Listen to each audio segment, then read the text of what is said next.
¿Qué tal? ¿Cómo están? Buenas noches. Bienvenidos a esta edición de AM a través de Noticias Paraguay y a través de la señal de aire del Canal 2. ¿Cómo está, Enrique? Buenas noches. Buenas noches, Enrique. Perdón, Santiago. Y saludos a todos los compañeros y a la teleaudiencia también de Noticias Paraguay. Bueno, hoy tenemos un programa con varios temas en realidad. Uno de esos temas tiene que ver con la situación de emergencia que se da a raíz de las inundaciones o de las crecidas, sobre todo, que de alguna manera ponen en aprietos a las autoridades, a las instituciones que de buenas a primeras recibieron la crítica por parte de los bañadenses por no haberlos asistido de manera rápida y que decían, recién a partir de la presencia del presidente de la República, empezaron a aparecer los camiones de la Secretaría de Emergencia Nacional. Hoy vamos a tener al ministro de Emergencia con nosotros aquí en el programa como para dar una explicación, pero sobre todo en la siguiente línea, prevención.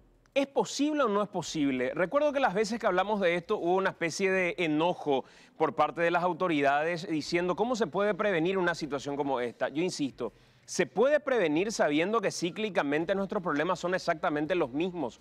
Se pueden dar soluciones integrales como para correr a la gente de la zona en la que el río siempre va a tomar de alguna manera altura, o definitivamente este va a ser un círculo permanente en el que cada 3 meses, cada 6 meses, cada 11 meses eventualmente vamos a tener que volver a decir dónde están las terciadas, dónde están las chapas, dónde están los puntales, dónde están los camiones, dónde están los víveres de la Secretaría de Emergencia Nacional. Imagínense esos niños cómo crecen acostumbrados a salir de casa una vez al año al menos, ir a un refugio donde viven todos juntos de lo que da, pidiendo, digamos, chapas, teniendo que faltar a clases, exponiéndose a situaciones que violan sus derechos como niños, a enfermedades todo el tiempo, y así ellos crecen todos los años. O sea, todos los años esta persona tiene que pasar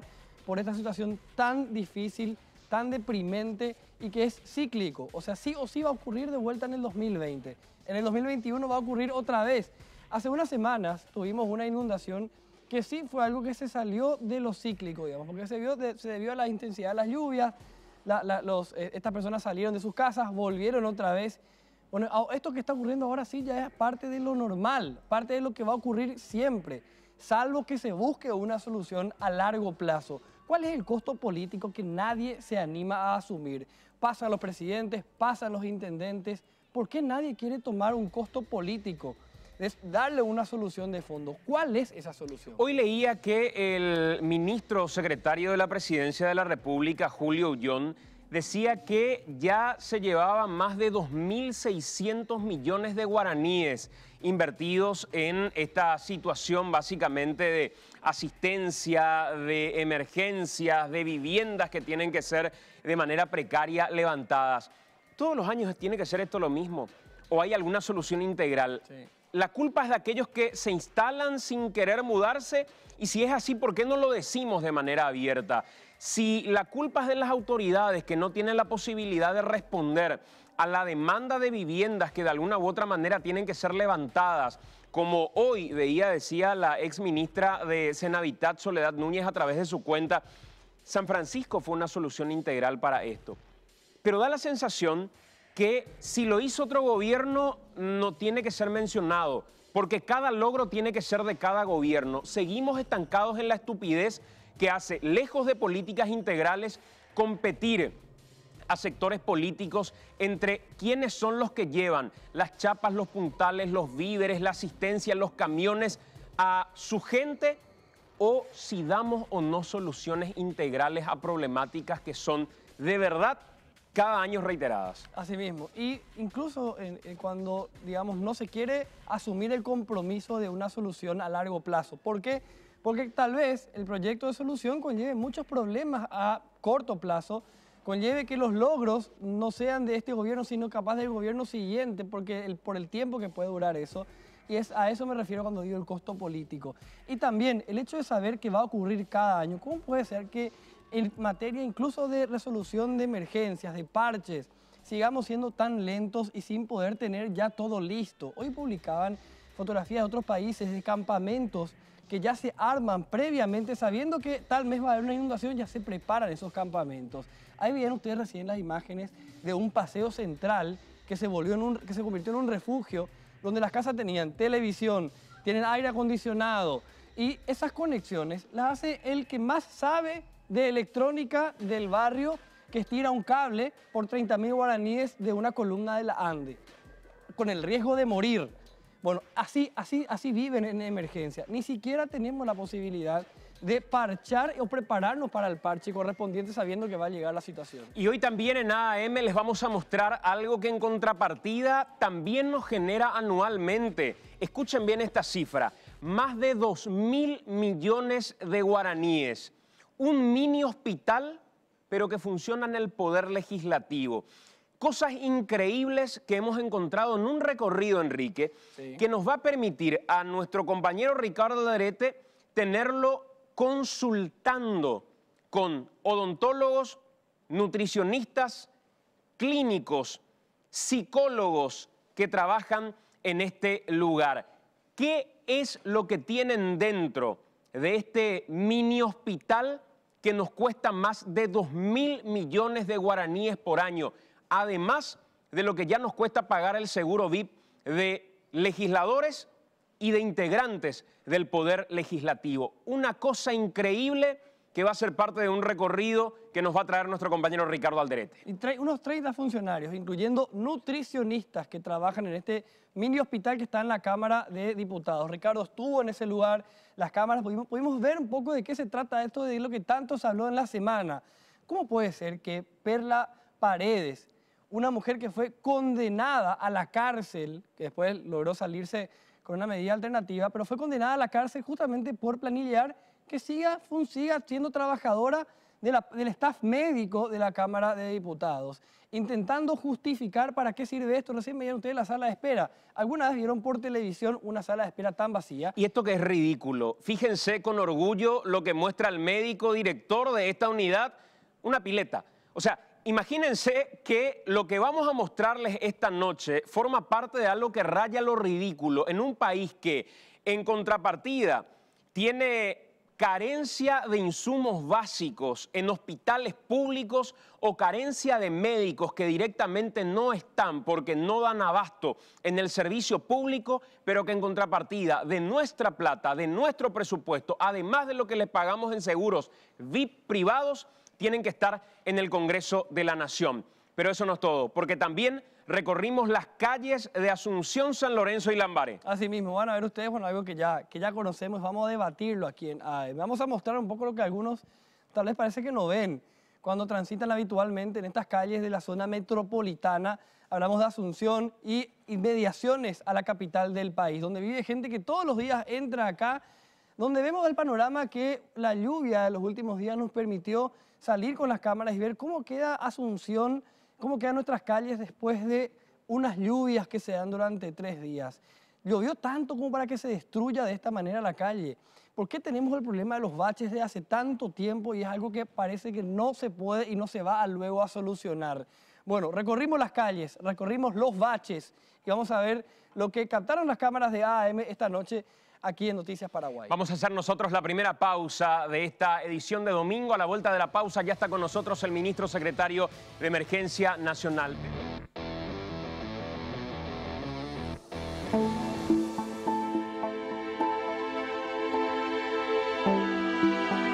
Eugenia, con 77 años y toda una vida en el bañado, ve cómo sus pertenencias quedaron en el agua. Vive sola, pero no lejos de sus hijos. La desgracia ha venido a tocar su puerta una vez más. Ya fueron tantas veces que su entereza y sus esperanzas no se dejan vencer. ¿Estas son tus pertenencias? Sí, su pertenencia pedida. Todo. ¿Tu ropa, tu calzado? Completo, puta paz, nace, opa, na ire. Voy a jugar por pero viví con algo porque no voy a cuidar los hombres a otro lado. Pero se las están de la no voy a cuidar a otro lado los hombres.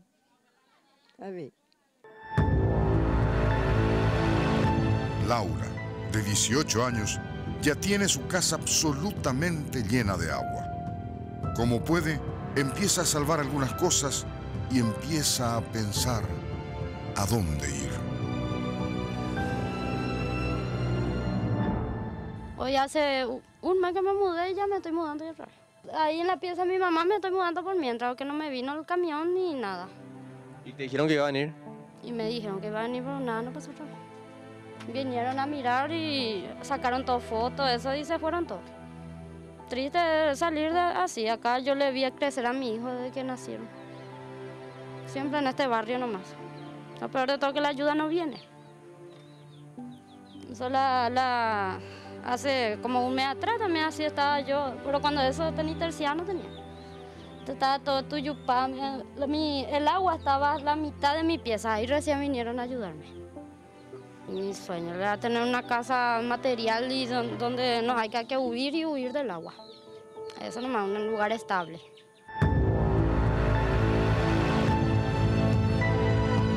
Son dos las localidades que llegaron al nivel crítico: Rosario y Asunción. Las consecuencias de la subida siempre afectan a miles de familias y obligan a una reacción de emergencia. Estamos sufriendo mucho ahora, porque ahora pues viene la contaminación, mal olor. No le da nada. Y hay mucha criatura, le agarra todo pues, y del pecho, se enferma. Todos estamos en una misma situación, sino que lo que pasa es que el lugar lo que no tenemos nosotros. Si es que nos dan un lugar donde nos habilitan, nosotros nos vamos a ir derecho, nos vamos a ir. Que acá se queda tipo una isla, se cierra por ahí, se cierra por ahí y en un año vino como 4 veces por ahí el agua. Y ahora ya es crítico, ya porque ahora ya es peor, ahora ya hasta los animales se mueren ya en el agua. Y nosotros no sabemos qué vamos a hacer porque tenemos mucha criatura. La misma situación, lo que yo quiero es que nos habiliten el lugar. Nosotros no tenemos lugar. Ellos vienen, por ejemplo, de emergencia, bueno, vayan y busquen lugar y nosotros no hay lugar. ¿Qué falta para adoptar medidas que ayuden a prever y no solamente a correr a las apuradas y en desesperación cuando llega el momento?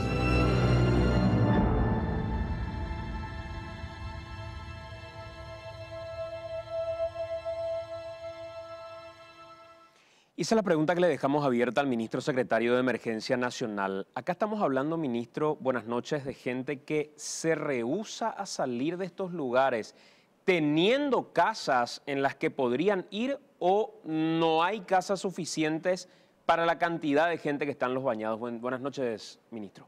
Buenas noches, Santiago. Es un placer estar en tu programa. Bueno, en relación a tu pregunta, es una pregunta amplia que involucraría a varias instituciones de Estado darte la respuesta.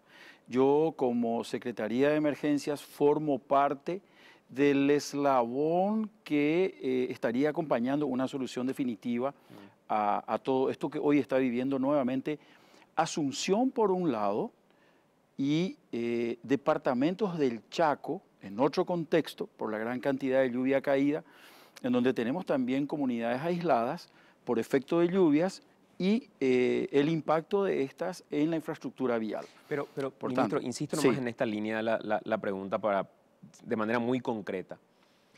¿Hay casas para esta gente y esta gente no quiere ir porque le queda lejos, porque el limpio llamó en Burima, porque no quiere vivir en Luque, quiere estar en Asunción? ¿O no hay casas para esta gente? Bueno, en primer lugar, yo no puedo hablarte si hay o no hay casas. Sí puedo hablarte de la experiencia, de dos experiencias que me tocó vivir. Una, la de el traslado de gente a Itagua, a Las Colinas, que fue una experiencia de relocalización. La otra experiencia que habías mencionado al inicio del programa del barrio San Francisco, son experiencias de relocalización. Hoy el gobierno, a través del Ministerio de Urbanismo y Vivienda, con el ministro Durán, ya tienen en vistas soluciones habitacionales definitivas para estas personas. No soy el más apto para explicarte eso, pero a tu pregunta clara y concreta, tengo que decirte de que no existen viviendas para estas familias, que están asentadas en lugares no aptas de asentamiento humano. Bueno, que todos sabemos eso a qué responde, ¿verdad? Quizás es una presión por otros problemas de Estado, ya sea pobreza u otras vulnerabilidades, bueno, que hace que también, como lo dijiste, que la gente invada el territorio del río. ¿Por qué pregunto esto de manera muy directa, ministro? Sí. Porque lo primero que se instala es, esta gente no quiere salir de ese lugar y porque quiere vivir así, está viviendo de esa manera. Entonces, la pregunta, por eso es tan concreta en la línea de, ¿hay casas y no se van porque les queda lejos y quieren vivir en Asunción o directamente no tienen un lugar a donde ir? Santiago, si me permitís, yo puedo hacerte referencia a una experiencia que la vivimos nosotros año tras año en la Secretaría, particularmente en la ciudad de Asunción. Nos sentamos nosotros con la Municipalidad de Asunción, en mi oficina, con el plano catastral de Asunción, y en donde se están buscando terrenos para que esta gente pueda ir durante el periodo de emergencias. ¿Y cuál es la respuesta que recibimos? Y en nuestro dulce idioma guaraní te voy a decir, Oren Ondoro José, Upe Peroñistala, porque Mombrima Lorerogay. Esa es la respuesta, pero que obedece y responde también a un componente de la familia que ellos te dicen, yo no me quiero ir lejos de mi casa, porque entonces yo vigilo la poca o mucha pertenencia que tengo del rapiñaje. Eso para los casos de emergencia. Es correcto. Claro. No, solamente te estoy diciendo para los casos de emergencia y también podemos trasladar la experiencia de Las Colinas y de San Francisco, que San Francisco la gente está volviendo nuevamente a los bañados. ¿Y abandonando directamente las casas en San Francisco? En algunos casos, como te vuelvo a decir, yo no manejo cifras, no manejo datos, pero sí manejo información del bañado, que la gente está volviendo de vuelta a instalarse en esa zona del bañado. ¿Cuántas familias son las que están en una franja en la que ustedes, a través de un monitoreo, saben que dependiendo de cuánto vaya subiendo el río, van a tener un avance en números de familias? Sí, señor. Estamos en el orden de entre 12.000 a 15.000 familias. Pero esto responde también, Santiago, a un fenómeno que se da, que a lo mejor me habrás escuchado decir en otros medios colegas tuyos. Cuando saco una familia del bañado, papá, mamá, hijos, al llegar a instalarles en cualesquiera sean los albergues habilitados por el gobierno nacional, la mamá o el papá me dice, no, si era, yo como a 18 años, se voy a potar, supe marati, oga, aparte de asistiña, de doña concubinama, o porque es ella mayor de dama, siendo hipotadima, 110. ¿Qué hace esto? Saqué un núcleo familiar como secretaría y estoy devolviendo al bañado 2 familias nuevas compuestas. Eso hace que en muchos de los casos no se pueda definir cantidad de familias que podrían ser afectadas. Y esto va consecuentemente en aumento en relación a la cota que yo tengo que evacuar. Y son 2 variables que la tenemos que trabajar. Uno es la invasión de la cota del río y segundo es la multiplicación de las familias por el efecto que te acabo de contar. Hoy esta gente está en un lugar en el que no debería estar. Si te referís por ejemplo, a la primera división de infantería, evidentemente que no. No, digo a la en el asentamiento humano, evidentemente que no. Evidentemente que no. ¿Cuánta gente, ustedes dicen, y ahí voy de nuevo a la pregunta, cuánta gente hoy está en territorio que es del río? A grosso modo, y quizás te esté diciendo una cifra errada, calculo que serían entre 25.000 familias, quizás más, que estén en estas condiciones. Y ustedes tienen una especie de monitoreo que les permite decir, y no sé si es muy fantasioso lo que voy a preguntar, pero si nosotros vamos reportando a través de los medios, lo que ustedes también tienen monitoreado de manera permanente, el río está en 4 metros, el río está en 5 metros y ya es una situación crítica, el río está en 6 metros, ya estamos cerca del desastre de 8 metros. Ustedes tienen forma de decir, a medida que crece de esta forma el río, ¿este es el número de familias que va a ir siendo en este radio afectada o eso es muy fantasioso? No es fantasioso, pero sí habría que ajustar modelos que puedan determinar esta cantidad. En un principio habíamos pensado recurrir a la Municipalidad de Asunción a través de los catastros y patentes. Hay almacenes, hay supermercados, pero quedaba una población dispersa nuevamente que no iba a poder ser medida. Eso nos llevó nuevamente a que tengamos que estar en atención de acuerdo a la cota del río, cuántas familias salían. De hecho que tenemos nosotros un estimativo, pero nunca es exacto, nunca es exacto, por este fenómeno que te estoy mencionando. Y además el crecimiento también de la familia, ¿verdad? hace 5 años atrás al chico que estábamos sacando con 3 años, bueno, hoy está con otra edad ya también, y así sucesivamente toda la familia. Si no, la sensación que queda, ministro, honestamente, es de falta de previsión, porque si no se da esto que el otro día, yo no sé si tantas veces hemos visto a un presidente de la República que fue a la zona de bañados, pero lo sacaron a Mario Abdo de ahí. O sea, digo que lo sacaron, en el RI 14, lo sacaron de ahí porque ya habían llegado a un nivel de hartazgo en el que, atendé cuál fue el discurso de la gente. Probablemente haya sido bueno el gesto del presidente. Repito, no recuerdo a alguien que haya recorrido en ese lugar y desde esa perspectiva es loable. Pero, ¿por qué la gente criticó? Porque dijo, ahora que viene el presidente, aparecieron todos los camiones de la SEM. Y nosotros ya veníamos pidiéndole a la CEN que aparezca para ayudarnos a mudarnos de acá, y no venían, y ahora ya los camiones no pueden entrar porque el agua ya avanzó demasiado. Entonces, la sensación que le quedó a la gente, y por eso finalmente lo recibieron así a Mario Abdo, fue, ahora que él viene, vienen los camiones de emergencia. ¿Por qué no antes? Santiago, eso realmente no es así. En primer lugar, la visita del presidente obedeció a su interés de ver, en primer lugar, cómo estaban avanzando las obras de construcción de viviendas precarias, visitar a la gente en determinada zona, y lo que le crispó a la gente fue que lo estaban esperando para una entrega de un donativo que hemos recibido de Itaipú Binacional, al cual él en ningún momento estuvo eso en su agenda. Es lo que conversé con él y es lo que él me dijo. Me dice, ministro, yo quiero ir a ver cómo está la obra, voy a ver cómo está la gente y yo me retiro. Yo no quiero hacer ningún tipo de entrega ni absolutamente nada. Tal es así que me dijo, vaya usted, ministro, y reciba eso en mi nombre. Al presidente no lo sacaron de ahí. El presidente cumplió con la visita que tenía que hacer y se retiró. Pero se retiró porque era un ambiente hostil, ministro. No, Santiago, no. Él caminó entre la gente lo recibió. Eso no duró más de 11, 12 minutos. Le saludó. De hecho, que la agenda de un presidente y su visita puede responder a diferentes horarios. Pero yo voy, ministro, al siguiente elemento. Repito, la gente no se molestó, y lo que nosotros reportamos en vivo desde ese lugar, la gente no se molestó porque no entregó Mario Abdo la ayuda. Nosotros no escuchamos críticas porque Mario Abdo no haya entregado la ayuda. La gente se enervó, y repito, porque dijo, ahora que viene el presidente, desfilan los camiones que no estaban antes. ¿Por qué? No, eso responde, Santiago, a todo un programa de atención. Nosotros tenemos toda la ciudad de Asunción en donde estamos trabajando intensamente con el personal de la Secretaría. Por tanto, en la medida de las prioridades y en la medida en que nosotros vamos detectando, justamente dividimos la ciudad de Asunción en 10 zonas de trabajo, a efectos de poder reforzar en la medida en que los recursos se requieran. Y eso también nos da a nosotros una capacidad interesante de planificación. Es decir, mi director de logística, cuando personal de terreno reporta que necesita más camiones, eso se mete en una planificación.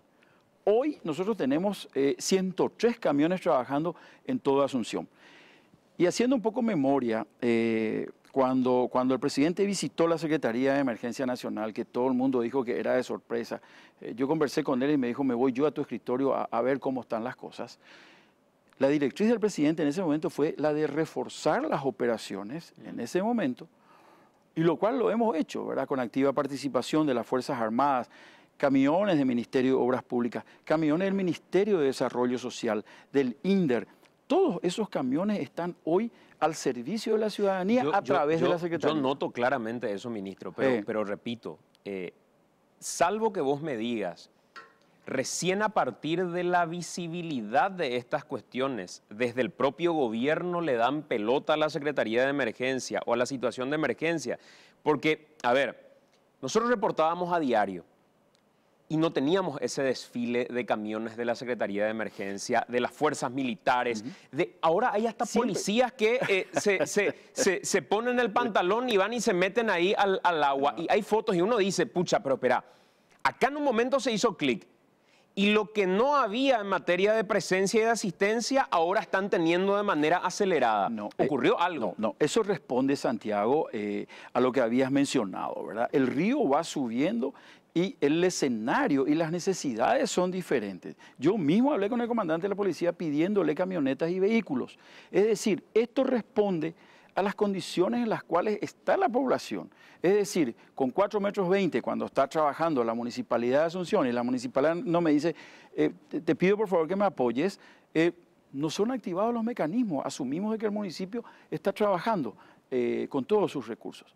Una vez que la cota o las condiciones necesarias de evacuación o de afectación de familias así lo dicten, todas las Fuerzas Armadas, la Policía Nacional y como te fui diciendo, todas las otras instituciones de gobierno van cediendo los recursos a la Secretaría de Emergencia para que nosotros hagamos la administración a nivel de la ciudad. Entonces, yo te digo, Santiago, y el desfile de camiones me parece bien que lo hayan visto, pero eso no responde a que el presidente haya hecho una visita a la Primera División de Infantería. Ahora tenemos previsto ir a Concepción. Pero entonces, ¿a qué responde el desfile de camiones? Nada, el desfile de camiones responde, uno, a que los camiones del Ministerio de Obras Públicas, a partir de la fecha, ingresaron al stock logístico de la Secretaría de Emergencia, los del Ministerio de Desarrollo Social, los del INDER y así sucesivamente, para que nosotros vayamos administrando. Inclusive Corpos ESAP me prestó vehículos y lo seguimos teniendo hasta este momento, ¿verdad? Entonces, la logística implementada por la Secretaría de Emergencias, como te digo, responde a lo que está sucediendo y a lo que estamos viendo en fotografía del avance de las aguas. Ministro, en líneas generales, Sí. el otro día discutíamos en televisión también, porque me decías que ya habían conseguido que vayan a un predio del Ministerio de Salud estas personas que hoy están afectadas. Sí, sí. Me dijiste, Sí. acá te doy una primicia, acabo Es de correcto. cortar la comunicación con el ministro Mazzoleni, ya tenemos un lugar. Es correcto. Si nosotros sabemos que todos los años vamos a necesitar, lamentablemente porque no hay soluciones integrales, mover a esta cantidad de familias a refugios, ¿cómo es que no tenemos previstos esos refugios para mudarlos con mayor celeridad? Y hay que llamarle al ministro, preguntarle al ministro, ¿tenés un lugar para mí, ministro? ¿Puedo llevarla a tal lugar? ¿Cómo es que estos lugares no están dispuestos ya con antelación, sabiendo, sin que exista inundación, que cuando exista, a la gente se le va a mudar a este lugar? Dos razones. Una, territorios amplios en la ciudad de Asunción, propiedad de Estado o del municipio de Asunción, entiendo que están escaseando. Eso es en primer lugar. En segundo lugar, cuando nosotros pedimos un predio de este tipo, como el ministro Mazzoleni cede a la Secretaría de Emergencia Nacional, este territorio, propiedad del Ministerio de Salud, está destinado a un proyecto del sector salud. Es como me decía el ministro, por favor te pido que cuando las condiciones estén normales puedas liberarme el terreno, pues yo tengo un proyecto que implementar ahí. O sea, y la escasez de territorio en donde instalar a la gente en directa razón a la cercanía a sus hogares, hasta hoy eso está complicado. Haciendo un poco memoria, y he visto en las redes que la gente dice, nosotros necesitamos un albergue para la gente, como se hace en otros países. Nosotros hemos hecho en el predio del puerto, en un momento dado, un albergue para aproximadamente 1000 familias con carpas que nos habían donado desde el gobierno japonés, y eso lo complementamos con viviendas que construimos con un techo para mi país, te recordarás. Este fue un albergue, como se dice, con todas las de la ley. ¿Sabes cuántas familias se fueron? 2 familias. ¿Por qué? Porque estaban en un punto alejado de donde ellos quieren estar. Entonces, ¿qué es lo que pasa? Ese interés de las familias, en primer lugar, de observar sus pertenencias, de estar cerca de los centros escolares de sus hijos, cerca de sus fuentes de trabajo y medios de vida, bueno, hace que nosotros tengamos que mover todas estas variables para ir encontrando las soluciones y que en algunos casos ellos mismos, por propia presión, hacen que, bueno, tengamos que instalarle en algunos lugares y predios y el acondicionamiento tome su tiempo. ¿Cuánto cuesta cada situación como esta que estamos viviendo ahora? Porque hoy leí al ministro Ullón decir 2.600 millones de guaraníes, pero ya tenemos las chapas, ya tenemos las terciadas, ya tenemos... La pregunta es hasta cuándo tenemos que... Y si vamos sumando de a 2.600 millones de guaraníes en asistencia, ¿qué soluciones integrales podíamos haber dado en contrapartida para estas familias con estos montos anuales? Es correcto. Entonces, la pregunta y la sensación que nos queda a muchos es que a veces esta situación de emergencia también es una oportunidad como para este tipo de gastos para cuestiones que son políticas más que integrales. Entonces, la pregunta es, ¿cuándo soluciones integrales si esta es la plata y si el número es correcto que estamos gastando en cada situación de emergencia con un parche? Santiago, para mí esto no representa parche. Para mí representa esto el asistir 100% a la familia porque yo tengo que responder a un presupuesto por resultado. Es decir, mi presupuesto está preparado justamente para esto, para paliar el sufrimiento humano. Es decir, si vos me decís, Roa, no gastes más esta plata en la gente o en asistir a la gente o evacuar a la gente, es total y absolutamente imposible. En primer lugar, la misión y rol de la Secretaría de Emergencia Nacional es justamente esto, asistir a poblaciones y paliar el sufrimiento humano. Y no lo estamos haciendo exclusivamente en Asunción, eso es importante que la audiencia sepa. Estamos en el norte del país, estamos en el sur, estamos en Cazapá, asistiendo también a familias de escasísimos recursos en comunidades aisladas que si nosotros no tenemos ese presupuesto, estamos fritos. Y es absolutamente impensable, Santiago, tener un país en donde no exista este tipo de presupuesto para este tipo de situación. No, a ver, yo no sé si yo no me estoy dando a entender entonces, estoy entendiendo tan mal. Entonces, pero lo que me queda del mensaje es, si no existiera esto, no tendría razón de ser el presupuesto de la Secretaría de Emergencia. Es impensable que tengas un país sin una fuerza de tarea y de respuesta. Pero yo lo que busco es un país que no esté repartiendo terciadas, chapas y puntales todo el tiempo, sino que un país que dé soluciones integrales en materia de viviendas a la gente que hoy está en esta situación. Porque si no, la invitación es, como nosotros tenemos presupuesto, vengan siempre, que siempre van a tener víveres cuando el agua crezca y van a tener siempre chapas y puntales como para poder ir a la plaza, qué sé yo, a algún lugar. Ok, mira, Santiago, tu análisis responde a lo que uno respira y ve, pero la realidad es completamente diferente, ¿no es cierto? Ahora, lo que sí a lo mejor podríamos acordar es que un diagnóstico o línea de base para que un gobierno decida invertir en soluciones definitivas es sumar lo que gasto yo y lo que gasta la Municipalidad de Asunción y decirle al gobierno, mire, usted tiene que invertir por encima de esta cantidad de plata que nosotros ya veníamos invirtiendo.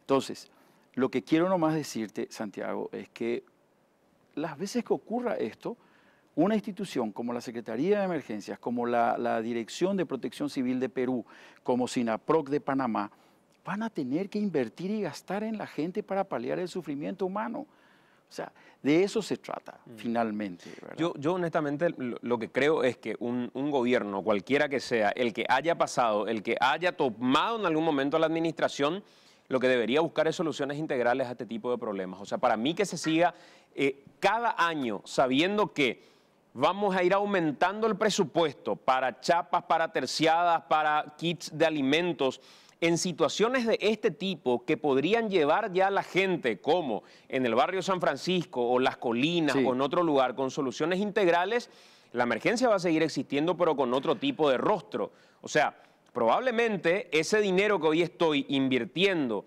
en lo mismo que todos los años estoy invirtiendo, pueda pasar a paliar otro tipo de emergencias y otras situaciones que no sean estas, las previsibles. Bueno, entonces, Santiago, concordá conmigo de que se necesita efectivamente un presupuesto destinado al efecto. ¿Por qué? Porque las emergencias no solamente ocurren en Asunción. Cuando ocurren en Asunción, la densidad habitacional, la presencia masiva de medios de comunicación, además de las redes sociales, hace que inmediatamente esto, bueno, tome vuelo de manera publicitaria y eso hace que se disparen otros mecanismos. Pero yo pregunto, ministro, ¿esto es previsible o no es previsible? ¿A qué te refieres? Si es la subida del río o que yo tenga que evacuar a gente, eso responde en contexto de previsibilidad a que tengamos las soluciones definitivas al caso. Lo previsible es, si yo me ubico en el medio de un lugar en el que si el río bajó, hay tierra seca, pero si el río va subiendo, me va a ahogar en ese lugar.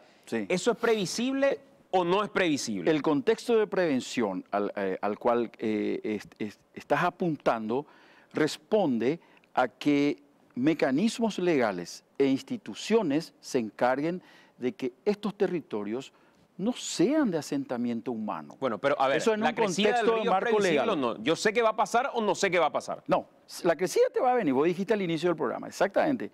Esto es cíclico, tiene una recurrencia, y eso es cierto. O sea, sabemos que va a pasar. Sabemos que va a pasar. Y si sabemos que va a pasar... No hay que autorizar el asentamiento humano. Entonces hay posibilidades de una solución integral. Definitivamente. Sin no. tener que todos los años recurrir a lo mismo. La chapa, Pero la terciada... mientras ocurra, el Estado paraguayo tiene que asistir a la gente. No, eso es indudable. Sí, correcto. Eso es indudable, pero Sí. no podemos no dar pasos en materia de soluciones integrales. En este momento, y creo que te dije en la entrevista que me hiciste, que mantuve una reunión pactada con el ministro Durán por 20 minutos y terminé hablando con él por 1 hora 40. Él me convocó para decirme cómo íbamos a trabajar con las Fuerzas Armadas y una serie de cosas. Y terminé hablándole y contándole lo que realmente y en qué es lo que consiste hacer prevención pura y dura. Además, le entregué un Atlas Nacional de Riesgos, que es en donde se reflejan todas aquellas amenazas en las cuales está expuesta el territorio. El caso que nos ocupa hoy, la subida al río. Entonces me decía el ministro Durán, voy a empezar a trabajar en una solución definitiva, tomando en cuenta aquellas variables que me proporcione la Secretaría de Emergencia Nacional. En todos los contextos, ¿verdad? Es decir, desde técnicas constructivas nuevas, ¿sí?, desde la identificación de territorios aptos para asentamiento humano, y si estos territorios requieren de una inversión en contexto de mitigación, bueno, para que el Ministerio de Urbanismo, el Ministerio de Obras Públicas y en algunos casos la Secretaría de Emergencia Nacional podamos contribuir a que esta inversión pública, para que el asentamiento humano sea realmente habitable, lo tengamos que hacer sobre la base del intercambio de información y la inversión pública. Entonces, yo lo vi al ministro Durán muy entusiasmado. Te digo, no estoy en condiciones de hablar por su ministerio, pero por lo que suelo conversar con él, hay soluciones definitivas a mediano plazo, con créditos chinos, Claro. con proyectos. Yo, ministro, a eso es lo que voy. Sí. La CEN no puede estar solamente para este tipo de situaciones, porque maneja demasiada información como para Sí, decirle claro. a otras instituciones, Exacto. señores, nosotros todos los años estamos teniendo este problema. Sí. Y nuestro presupuesto podría ir a otras emergencias porque estas son previsibles. Es correcto. Entonces, lo que yo no tolero, por utilizar un término, o no asimilo, es que el gobierno central no pueda mirar a la CEN como un órgano de información que le permita utilizar su presupuesto para aquello que es imprevisible, no para lo que es previsible. Exacto. ¿Esto es previsible? Sí es previsible, pero con políticas integrales, con Absolutamente. viviendas dignas, con Absolutamente. gente que diga, este lugar no es un lugar porque todos los meses, todos los años Sí. vamos a estar sacándolos de acá. Es correcto. La CEN tiene que dar soluciones de emergencia, las tiene que dar. Sí, señor. Yo estoy pidiendo que dejen a la CEN sin presupuesto, de ninguna manera. Claro. Yo estoy diciendo que CEN lo que tendría que es sentarse a la mesa con Durán y con el resto del gobierno a decirle, señores, no vengan a mirarnos como la niña bonita solamente cuando ocurra esto. Nosotros tenemos información y queremos que esa información valga para más barrios dignos para la gente que hoy está expulsada del interior y viviendo una situación como esta. Santiago, lo que acabas de mencionar se convierte a partir de que me hayan confirmado en el cargo en el siguiente desafío de la Secretaría de Emergencia Nacional. Es más, somos la única institución que tiene el nombre de la enfermedad. O sea, yo tengo el nombre de la emergencia, no existe pues el Ministerio de la Enfermedad, es el Ministerio de Salud. Ese es un tema el cual nosotros lo vamos a tratar. ¿Y por qué te hablo del ministro Durán y del Ministerio de Urbanismo? Porque me senté con él, he visto el interés que demostró el ministro Durán y de hecho estamos ya conectados a efectos de que nosotros podamos pasar la información al Ministerio de Urbanismo. Le estamos pasando al Ministerio de Obras Públicas y Comunicaciones para las obras de cielo abierto. Es decir, estamos nosotros en un ejercicio importante de empezar a transversalizar en otras instituciones lo que es finalmente gestionar los riesgos. Y es lo que vos decís, ¿verdad? Ministro, Sí. por último, Sí. esta situación de emergencia, hoy a ustedes ya les tiene sin la posibilidad de dar más lugares para más albergues. No, tenemos. ¿Tienen todavía? Sí, tenemos todavía. ¿Y por qué la gente que se ubicó en las plazas, por ejemplo, Sí. se ubicó en ese lugar? Sí. ¿Porque ya no tenía las 100 lugares o por qué razón? Paso a explicarte. El municipio, como dueño del territorio, es el que finalmente me autoriza a que yo asista a familias instaladas, ya sea en vía pública, en paseos centrales, bueno, y ahora en plazas. Una vez de que la municipalidad me dice, Roa, sí señor, usted puede asistir, es en ese momento en donde yo entro a asistir. Y esto se dio el viernes y el sábado de mañana, que mantuvimos una reunión con casi todo el gabinete del señor intendente, en donde ellos me autorizan a que las familias que se instalaron finalmente en la plaza frente al Cabildo iban a permanecer ahí. Entonces... O sea, esa fue una decisión de la municipalidad. No, yo no soy dueño del territorio. O sea, discutimos, consensuamos, y bueno, ellos cedieron, ¿verdad? No bajo presión de la Secretaría de Emergencias, sino a la luz de lo que estaba ocurriendo en ese momento. Pero ustedes tienen lugares para que eventualmente esas familias vayan a estos albergues. Vuelvo a lo que te dije con anterioridad, Santiago. La gente no quiere instalarse a no más de 1.000 o 1.500 metros de su barrio y de su vivienda. Es decir, es lo que hablamos con la municipalidad ahora. Vamos a ver, de acuerdo a las zonas de afectación, qué tipo de propiedad o terreno existen para que podamos instalar a la gente relativamente cerca de sus viviendas. Ahora bien, si vos me decís, yo te digo, dispongo en el predio que me facilitó Copaco, dispongo aún en el predio de Ex Gas Corona, dispongo lugares también en la Primera División de Infantería y en otros lugares habilitados por el Gobierno Nacional.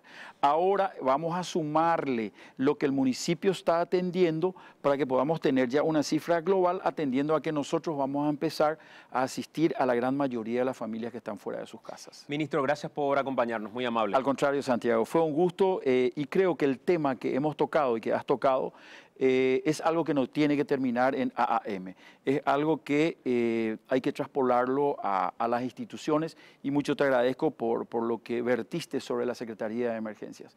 Somos una institución noble al servicio público, con gente que está trabajando día y noche, dejando hijos, padres, mamá, en sus casas y ellos asistiendo a la gente. Y finalmente te digo que el interés del presidente Abdo Benítez en el tema, como he podido conversar con él, nos va a dar grandes resultados a mediano y largo plazo. Gracias, ministro. Muy amable, el ministro de Emergencia Nacional. Hacemos la pausa. A la vuelta de la pausa vamos a meternos al Congreso de la Nación, porque ahí se está despilfarrando dinero de una manera increíble. Y ustedes van a ver en qué condiciones, mientras en los hospitales públicos faltan medicamentos, insumos en general, médicos en general, además del seguro VIP que les estamos pagando, otra vez en el Congreso de la Nación montaron un mini hospital. ¿Cuánto nos cuesta? ¿Quiénes trabajan en ese lugar? Sin contar siquiera con elementos que justifiquen su presencia. A la vuelta de la pausa, ya venimos.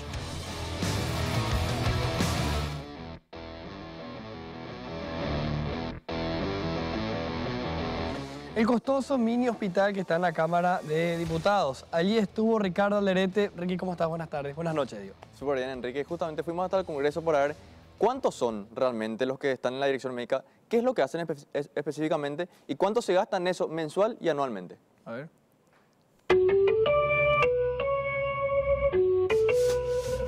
Los parlamentarios. Aparte de tener un seguro médico privado, VIP y un jugoso sueldo, tienen a su disposición un mini hospital dentro del Congreso. Bueno, dentro de lo que pueda ser considerado realmente un hospital.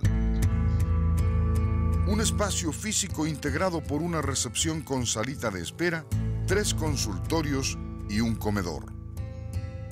Según la planilla más actualizada que recibió el equipo de AAM desde la Dirección General de Recursos Humanos de la Cámara de Diputados, la Dirección Médica del Congreso cuenta con 26 funcionarios, entre los que se cuentan un obstetra, 3 odontólogas, 4 psicólogos, 5 nutricionistas, 5 enfermeros, 5 médicos y 3 asistentes administrativos. Entre el personal médico sigue contratada Perla Leticia Paredes Acosta, la hija de la exdiputada Perla de Vázquez. ¿Por qué es sorprendente esto? Bueno, porque Perlita fue condenada por 2 años de prisión en el 2014 con suspensión de pena en un proceso por cobro indebido de honorarios. Y en el 2016 fue destituida del Instituto de Previsión Social luego de que se comprobara que en horas de trabajo ella salía para ir a la peluquería y a realizar otras actividades mientras hacía esperar a pacientes.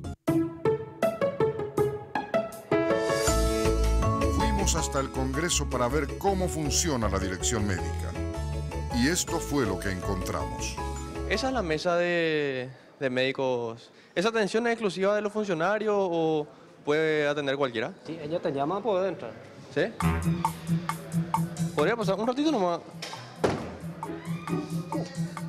Vamos a ver si se logra decir algo. Diputado, una consulta te puedo hacer. Sí. Vemos que ahí está el personal médico. Si podemos mirar acá a la cámara un ratito nomás. Sí. Hoy en día esto sale exclusivamente de un presupuesto de diputados. Actualmente ellos tienen rubro de acá. Generalmente siempre están acá al salir de la sala o están en otros pasillos también. Tienen su oficina. Yo creo que sería interesante. Tiene una oficina acá donde le atiende a la gente. ¿Dónde está la oficina? Yo no me fui. Diputado, ¿me podría acompañar para hablar con la gente ahí? O si incluso... Yo estoy nomás en la sesión, ahora salí un ratito. Sí, pero para que me dejen pasar, pues no me quiere dejar pasar. Ah, ¿está libre? Sin problema. ¿Sí? ¿Podemos pasar? Sí. Acá. El diputado nos hace pasar. Permiso, nos hace pasar el diputado. Adelante. Si, por ejemplo, quiero atenderme, ¿hay algún personal médico acá? Sí, puede consultar, sin problema. ¿Sí? ¿Especialista en? En clínica médica, sí. ¿Clínica médica? Sí, señor. ¿Usted también? No, yo soy licenciada en nutrición. Disculpe, doctor Talavera. ¿Cómo está? ¿Todo bien? Bien, señor. ¿Cómo estás? ¿Usted es especialista en clínica médica? Sí, señor. Clínica médica.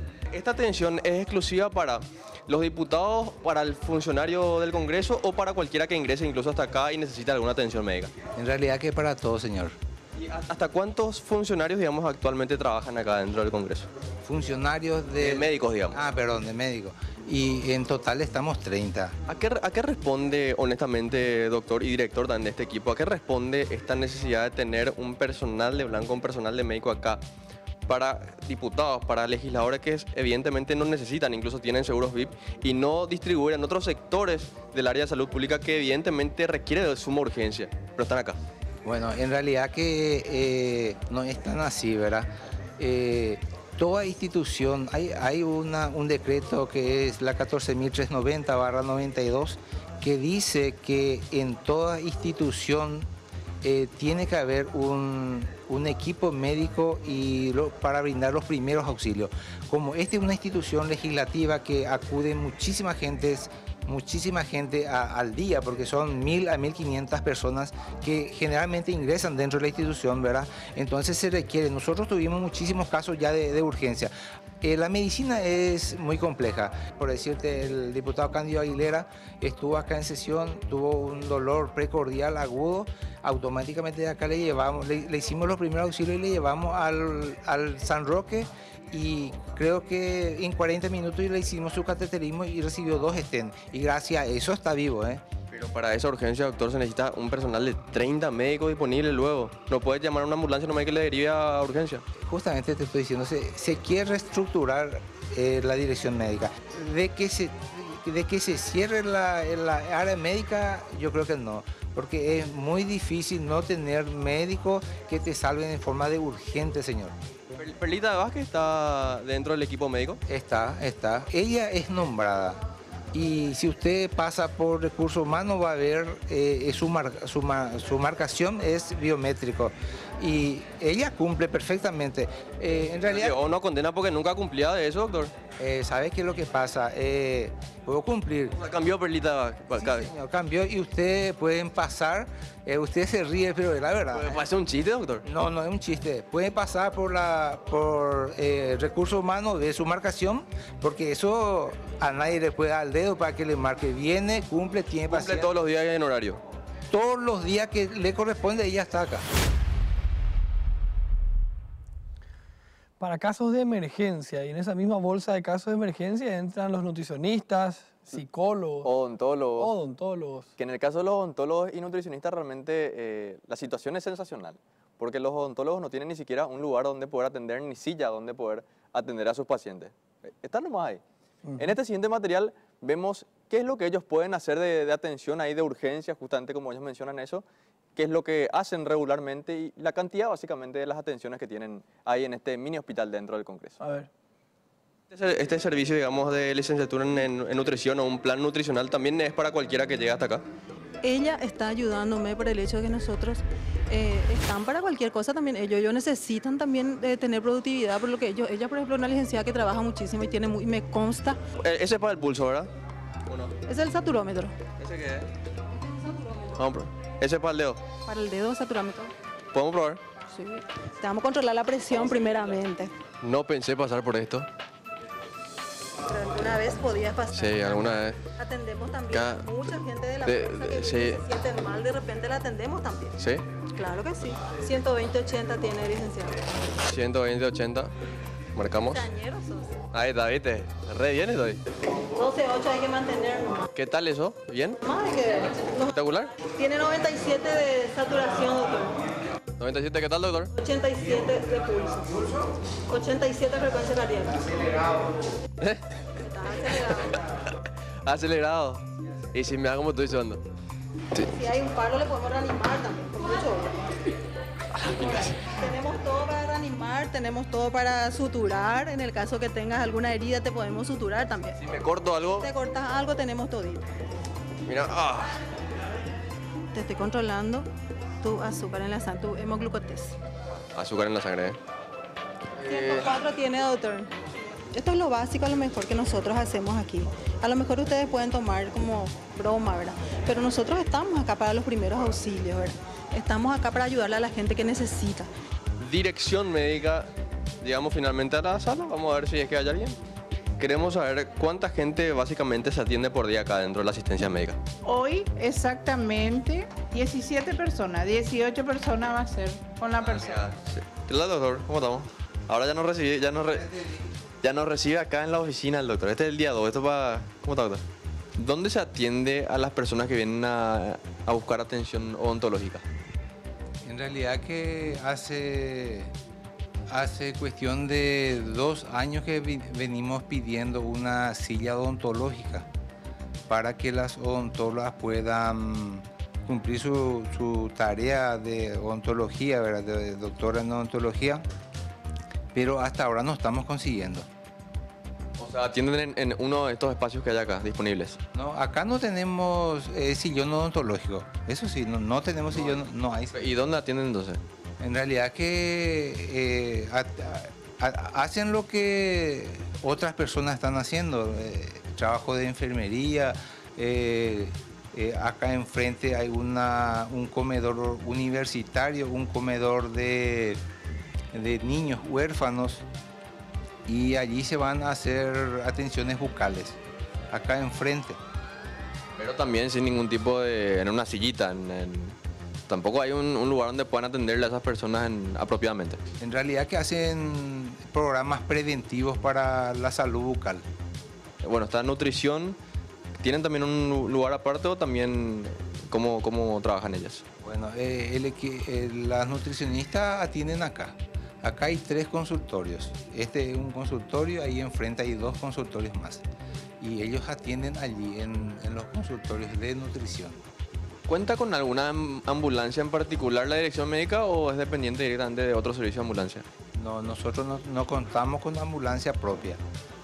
A ver, en estos diagnósticos, doctor, ¿cuáles serían los más recurrentes, los más comunes? Cuadros gripales. Mira, hoy atendí muchos cuadros gripales, hipertensión arterial, crisis hipertensiva, cefalea, ansiedad. Mira la cantidad de funcionarios que hoy vinieron. Vinieron muchos funcionarios de diputados y del Senado también vienen acá. Bueno, increíble. Hay 5 odontólogos, ni siquiera tienen el sillón que necesitan Sí, los odontólogos. no hay equipamiento. Hace 2 años que están pidiendo, pero son 5 haciendo otras funciones. Qué increíble. Sí, lo decía el propio director médico. Decía, los odontólogos ahora mismo cumplen otras funciones, cumplen la función de enfermería. De hecho, había incluso no odontóloga, pero una nutricionista que era la que completaba los datos de lo que me tomaban ahí en medio de esa situación. Y ahora en el siguiente material hicimos un recorrido, Enrique. A ver. Un recorrido por el propio consultorio. Hay 3, hay un comedor y fíjense en qué estado se encuentra. A ver. Este es el estar. Sí, acá está la sala de espera, digamos, que es donde llega la gente. Después tenemos 3 salas, ¿verdad? De consultorio propiamente. Pasamos por esta, tenemos una mesita. Este es la sala de... Acá hay un consultorio. Esta es la sala de nutrición y psicología. Nutrición y psicología esta sala. Sí, este es nutrición y psicología. Otro consultorio médico. Sí, digamos que tienen lo básico, ¿verdad? Una mesa, alguna camilla disponible, pero más que eso no hay acá. Y acá está la parte de enfermería, ¿verdad? Para tomarse la presión, hacer equipo de cirugía. Sí. Tenemos todo el equipo para hacer cirugía, porque cuando se cortan los pacientes hacemos todo sutura, ¿verdad? Y los inyectables que están acá todos, porque tenemos que actuar en forma rápida. Acá están todos los inyectables. Sería el stock. El stock, claro. Este aparte otra vez para lavar los elementos que usamos en medicina. ¿Esto no le parece un poco precario, doctor? Este es el comedor. Allá está el... Ah, ok, porque ese sí iba a ser un poco preocupante si ese era para los... Esta es la pileta para lavar, perdón. Este se usa exclusivamente para eso, perdón. Bueno, acá sería. Allá era para alimento, comida, que estaba el comedor. Y acá. Para... Después de esto pasa a la estufa. ¿Qué se utiliza? Tenemos todo para esterilizar todo. Hay veces que se cuenta lo negativo nomás. Ayer yo escuché muchas cosas que dijeron los médicos, los diputados. Dijeron muchas cosas lindas de los médicos. Y así como dijeron tantas cosas lindas de los médicos, nosotros también somos esos médicos que ellos dijeron. Porque nosotros nos formamos, estudiamos 6 años, hacemos nuestro internado rotatorio, hacemos nuestra especialidad y todo lo que los médicos que están en el ministerio hacemos. Solamente lo que nos condenan a nosotros es nuestra institución, por ser funcionario de la Cámara de Diputados. Ese es nuestro pecado. Nuestro mayor pecado es venir a trabajar acá. Lastimosamente, si yo supiese eso no iba a trabajar, pero ya estoy cumpliendo 22 años ya acá dentro de la institución. Definitivamente el chiste se cuenta solo. Hace 2 años no tienen una silla de odontólogo, una silla odontológica, lo que significa que hace 2 años, me van a disculpar el término, pero sus odontólogos están al pedo. No, hacen trabajo de enfermería. Bueno, pero además... barren. Hacen algo, ¿verdad? Hacen algo. Y ayudan a los chicos y son buena gente y qué sé yo. Pero les estamos pagando el seguro VIP más caro que se pueda pagar, que nos sale una ponchada de plata año tras año, porque hay que tenerlos ahí. Aunque no tengan una silla odontológica, pobres, pero están ahí. 5 odontólogos, decía. 5 odontólogos. 5 odontólogos.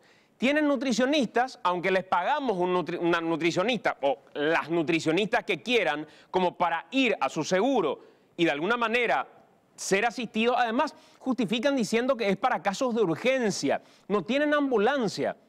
O sea, si es una cuestión de urgencia, como supuestamente marca la ley, enseguida lo vamos a ver, no tienen ambulancia. ¿Y qué urgencia puede atender una nutricionista? Un psicólogo. O un psicólogo. Esas no son cuestiones de urgencia.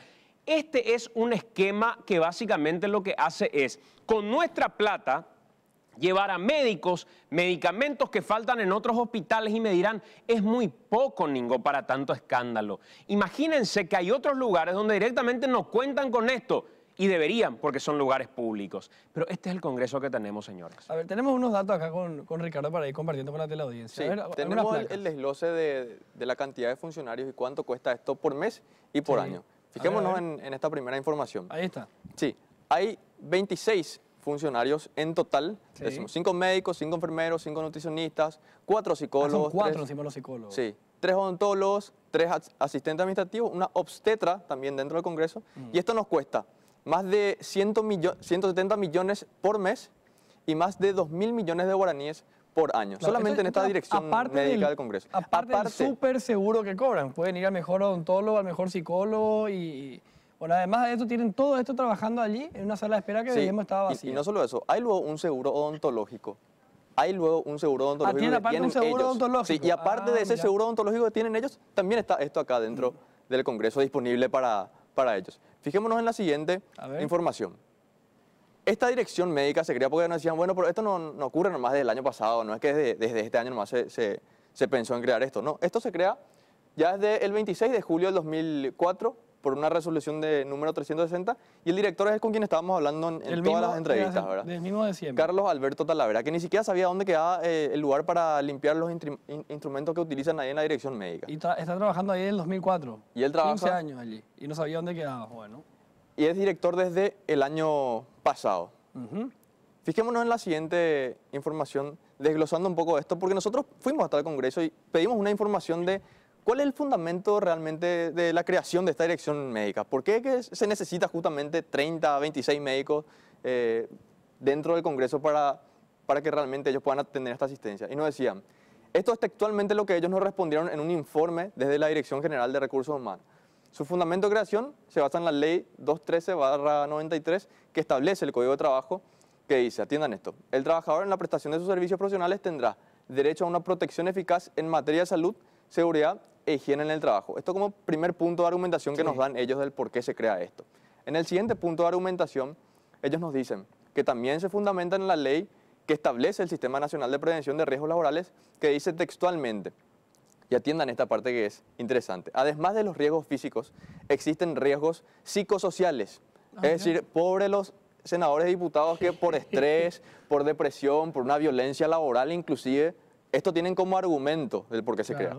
En ese contexto nos dicen, el lugar del trabajo es una fuente importante de riesgo, el Congreso, para ellos mismos, pero al mismo tiempo es un lugar idóneo para tratar y proteger su salud. O sea, el mismo lugar que significa un riesgo para ellos es también el mismo lugar idóneo para tener su atención. Además de todos los servicios que ya tienen, o sea, además de tener un seguro de lujo donde pueden ir a tratarse de todo el estrés que ellos tengan, que entendemos seguramente tendrán, pero bueno, imagínense, no sé, el subir y bajar ascensores, etcétera, etcétera. Pero además bullying, de eso, supongo incluso Paraguayo, Cuba, que le puede causar estrés psicosocial ahí, ¿verdad? Qué increíble, increíble. Esta es la justificación. Ustedes quedaron convencidos. Tenemos más datos, ¿verdad? Hay más datos, pero vamos primero a...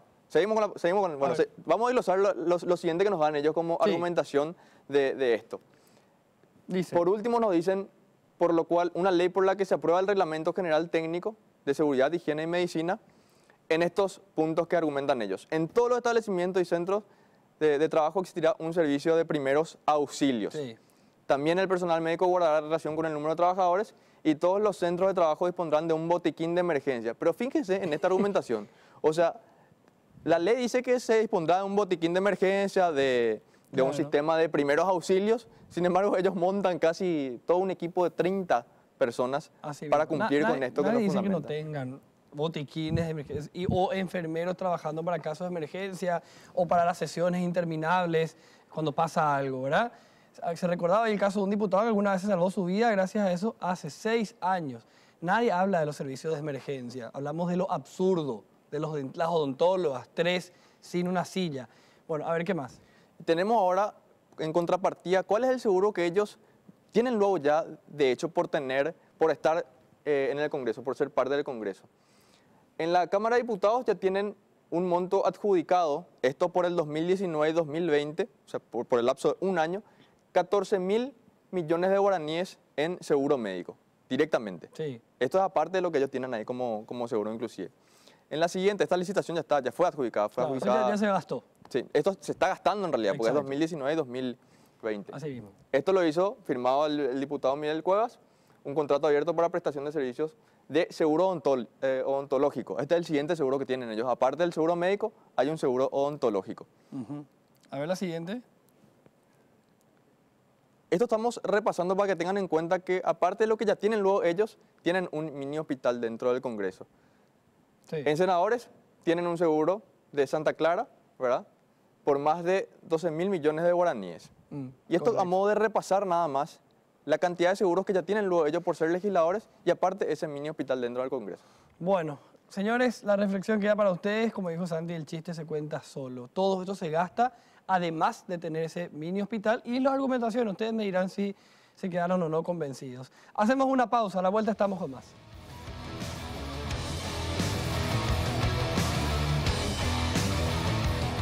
Asunción está en un estado calamitoso, así como San Lorenzo, así como Lambaré, así como Fernando de la Mora y varias otras localidades.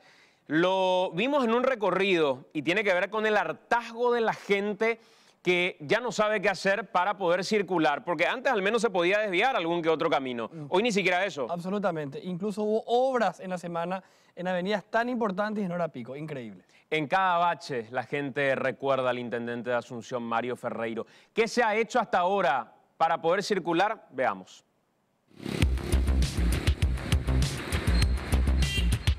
La situación en la que se encuentran las calles de varias ciudades del país deja mucho que desear. Basta hacer un breve recorrido para encontrarse con baches que pueden mandar el auto directamente al taller.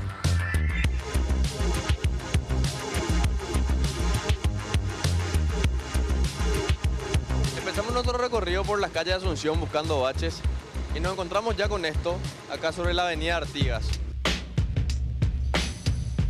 Dentro del bache, para que la gente no entre hasta acá. Porque acá, fíjense, esto creo que es uno de los más playitos igual dentro de todo. Bueno, no tan bajo, ¿eh? Ahí está, saludos. Estamos señalizando para que la gente no entre acá al bache. Increíble. Este de acá sí ya es un poquito más profundo. Vamos a hacer la medición correspondiente. Entran los pies por lo menos ahí, ¿verdad? Acá sí ya es un poco más profundo, mira. Y esto no lo ves hasta que entras. No lo ves hasta que entras. Imposible transitar, por todos lados es así. ¿Este es tu trayecto de siempre? Todos los días, todos los días. O sea que por todos lados lo ves así. ¿Dónde te vas a contrabache? ¿Dónde te vayas contra bache? ¿Dónde te vas?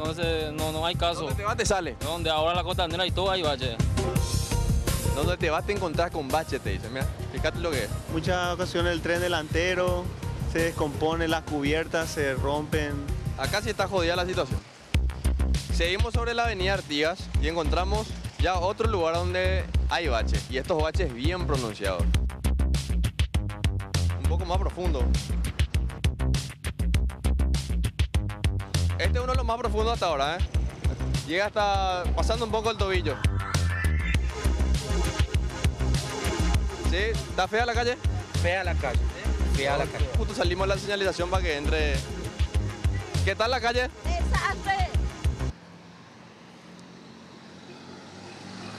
Pero mira, fíjense. Por acá, bien profundo. Si yo me pongo, si hay agua acá, yo me pongo a... Pero este es el bache. República Argentina, frente a un colegio. Paso La Patria tengo atrás mío. Bien grande, por eso que está ya señalizado correctamente para que la gente pueda ver. Esto, calculo que en horas de la noche, si no estaba con estas cubiertas encima, no se ve y uno pasa de lleno, ¿verdad? Esto. Otro de los baches que el equipo de AM logró encontrar y constatar. Está medio profundo, es decir, este sí es un poco profundito.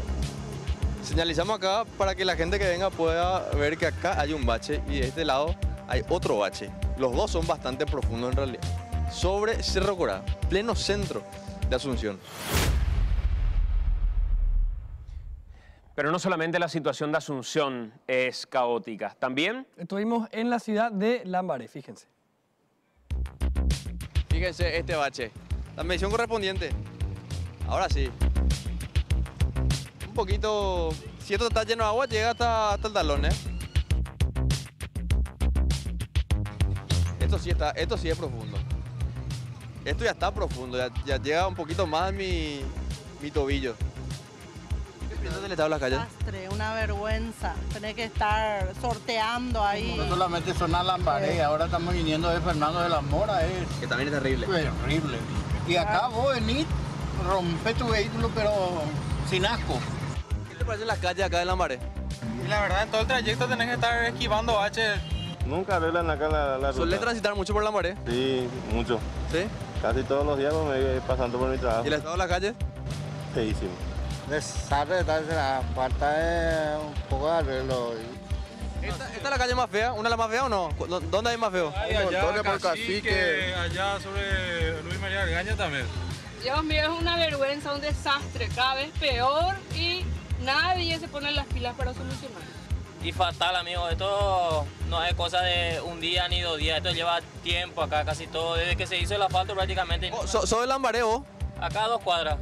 Hay lugares que necesita arreglo urgente, nosotros que transitamos todos los días somos los que pagamos la consecuencia y la verdad que está en muy mal estado, la mayoría. ¿Viste? Vio lo que es Lambaré. Este es lo que es Lambaré. En plena ciudad, el corazón de Lambaré, ¿cómo andamos? ¿Sufrido andar por acá? Sufrido, mira, tengo que cambiar amortiguador, cubierta nueva, ¿qué vamos a hacer? Despacito nomás, señora, porque está difícil acá, ¿eh? Terrible.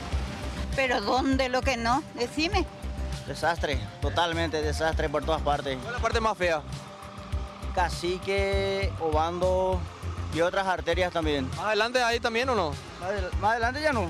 Esta es la parte más horrible en este momento. Asunción también es desastre. Desastre de camino, quilombo. En el juicio político a todos estos intendentes.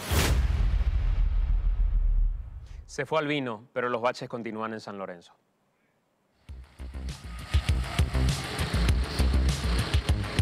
¿Qué tal el estado de la calle acá en San Lorenzo? Desastre, apenas se puede pasar. Hay que hacer malabarismo. ¿Malabarismo? Malabarismo. A veces sí, a veces sí. Despacito para no golpear el auto. Romper todo igual. Hay que hacer... Mira, fíjate esto.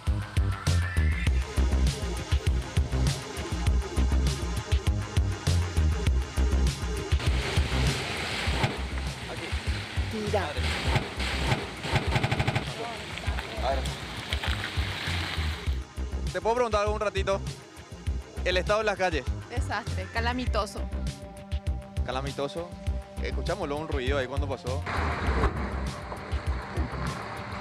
¿Cómo es pasar por acá? Mira, sobre una odisea. La verdad, que pucha la... No, es acá solo, por todos lados ahora. ¿Cómo San Lorenzo? Y prácticamente todo San Lorenzo. Terrible, es lamentable. O sea, vos sabés que ya me da vergüenza. Es una situación muy triste para todo lo que utilizamos esta vía, ¿verdad? Y desastre, la verdad que quilombo. ¿Lastima mucho el auto? Sí, golpea mucho. ¿Ya tuviste que ir al taller así por golpear mucho? Está hecho puta ya ahora. Hace poco nos va a salir del taller y ahora ya desastre ya ahora. Sí. Ahí está. Aprovecho. ¿Qué tal por ahí? Bien.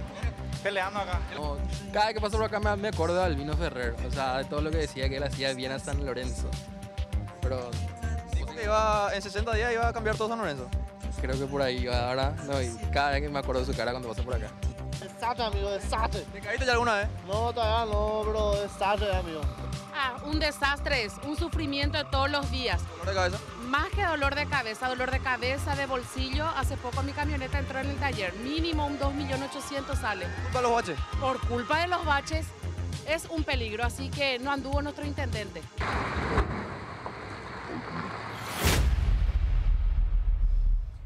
Llegamos al final de esta edición de AM. Hasta el próximo domingo. Así mismo, leemos sus comentarios en las redes sociales. Así es.